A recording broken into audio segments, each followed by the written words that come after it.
Hello, friend, and welcome to the 10-Minute Mind Shift Podcast.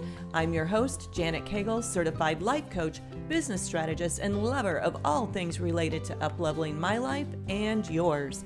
My goal is to help you experience a mind shift that gets you one step closer to your goals, whatever they are. My goal is not to keep you wrapped up in self-help all day, just 10 minutes. And who doesn't have 10 minutes, right? Welcome back to the podcast, my friend. I hope that this podcast has you feeling more abundant. I love working with people in the area of balance and abundance and teaching them how to create the mindset that creates those exact results. So let's get started right now. This is episode 21, and we are talking all about money blocking language, the way you think and the way you speak. Why? Because it blocks the flow of money to you. It would seem that they are just words, so what's the harm? That's what I'm going to answer for you today. When you say that money doesn't grow on trees, it sounds true because, of course, we all know that it doesn't. But what it implies is what makes this sentence harmful. The implication is that money is hard. When we have a poor relationship with money and we think that money is hard, it is difficult for us to see all of the opportunities available to us to create, invite, or attract more money to us. Given the opportunity, we would all like to accumulate more money and live an abundant life.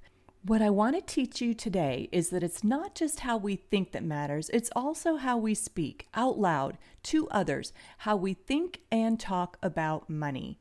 The things that we think and how we speak about money is what is creating our money results and has us living this money story. In episode 18, Abundance Mindset, we talked about awareness. So hopefully over the last few weeks, you have become more aware of the thoughts that might be creating money blocks and other blocks of abundance in your life. This week, I want to give you some thoughts and language to exchange for money thoughts that do not serve you. Now, here's the key. You must also work on believing the new thoughts, and here's why. Remember, it's our thoughts that create our emotions, and our emotions become fuel for our actions. When we think a thought and it does not generate an emotion, we are not fueled to take action. When you take action from a thought that you believe, you will be fueled by higher octane emotions, and your actions will be more creative, more thoughtful, more productive, more massive. When you take action from a thought that you just think but you don't believe, you will be fueled by lower octane emotions like disbelief, uncertainty, doubtful, hesitant, distrust, cynical. I think you get the picture. Imagine if you were trying to create an outcome of a promotion or a higher paying job. Now imagine applying or posting or interviewing, and all the actions are coming from not believing that you will create the result. When we don't believe a thought, we do not show up as our highest and best self. That's why just repeating mantras and positive affirmations don't give us the traction when it comes to actually removing money blocks and creating different money results. Just repeating the thought that you are a money magnet and everything you touch turns to gold is probably not going to give you much movement emotionally unless and until you truly believe it. So that's where possibility thoughts from episode 2 become very useful. We can start by asking ourselves, what do we want to believe about money? What is a thought about money that does serve me? Here are some thoughts and words that I want you to never ruminate on again. These words put all together in a sentence and spoken into your life are what creates money blocks. Number 1, I am broke. Number 2, I can't afford it. Number 3, that's expensive. Number 4, I'm terrible with money. Number 5, I got passed over again. Number 6, not in the budget. None of these thoughts serve you, and they have you focusing on staying right where you are. So this week, go deeper into your money beliefs and rewrite the script of your money story with new thoughts. Here are a few sentences that might be useful. 1, I am learning how to rewrite my new money story. Number 2, I can afford anything. I choose not to make this purchase. Number 3, that's high-end or premium or deluxe. Number 4, I'm figuring out how to be better with money.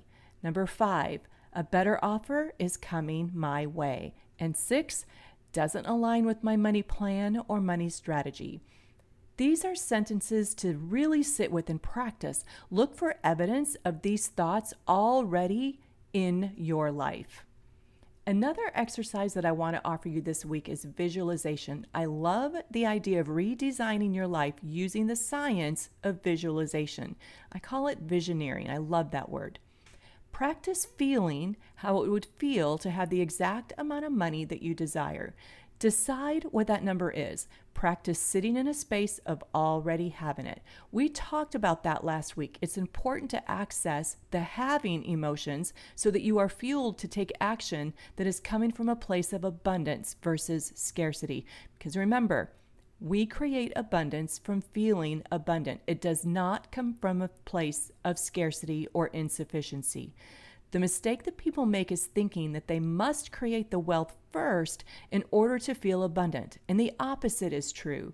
You must access the fuel of abundance so that you show up as a vibrational match to whatever it is that you're trying to create. This work works for everything, not just money. That's the beauty of it. You can start out working on an area of your life and apply it to all areas of your life. Let's talk a little bit about what it means to be a vibrational match to money. Your thoughts about money create an emotion. An emotion is just a vibration in your body. Imagine feeling the feeling of guilt or shame as it relates to money. That's very low energy. That's a low energy vibration in your body. On the other hand, think of getting a raise and feeling what it feels like, or a bonus, or getting an unexpected check in the mail. That feeling has a totally different vibration in your body. Between the two scenarios, which one has you walking a little bit peppier, showing up a little bit happier, being generous, feeling thankful, all the things? That's why it's important to work on your relationship with money. If you're uncomfortable with money, you will for sure create a block to more money.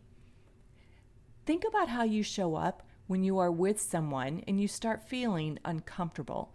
You kind of back away, you get more quiet, you sink back a little. Maybe you even ignore them or excuse yourself from them. Think about a situation in which you felt resentment for someone. How did you show up then? Maybe you got quiet, short, curt, snarky. I know how I show up when I feel uncomfortable or resentful. It's definitely not in a way that is a magnet for a good time. Now, that's exactly what's going on with us and our relationship with money if we are uncomfortable and resentful about it. So ask yourself these questions and really get honest with your answers. Do you resent money or people with money? Do you hold money responsible for your current reality? Do you believe money makes you greedy or selfish? Do you have zero trust in your relationship with money? Do you ever feel like you have enough? How strong do you think your relationship with your special person in your life would be if you felt like they were never enough, or you didn't trust them, or that they made you feel greedy or selfish? Now, I know it feels odd to think about money like this, but remember, this podcast is all about the mind shift that creates different results. And if you are digging your current money story, just rock on. But if not, dig in. I want you to feel comfortable. I want you to feel what it feels like to feel enoughness, secure, safe, calm, and peaceful about money, generous and thankful. All the emotions are possible as it relates to money. I'm living proof, my husband is living proof, and many of my students are living proof too, so I know what is possible for you. This week, when you pay your bills, I want you to practice getting excited about it. The bill is neutral. It's the thought that we have about the bill that we're getting ready to pay that is good or bad, positive or negative. Be excited that there's more money where that came from, and believe that there is. If you are ready to take this work deeper and apply it to your life, ping me. You can find all of my contact information in the show notes.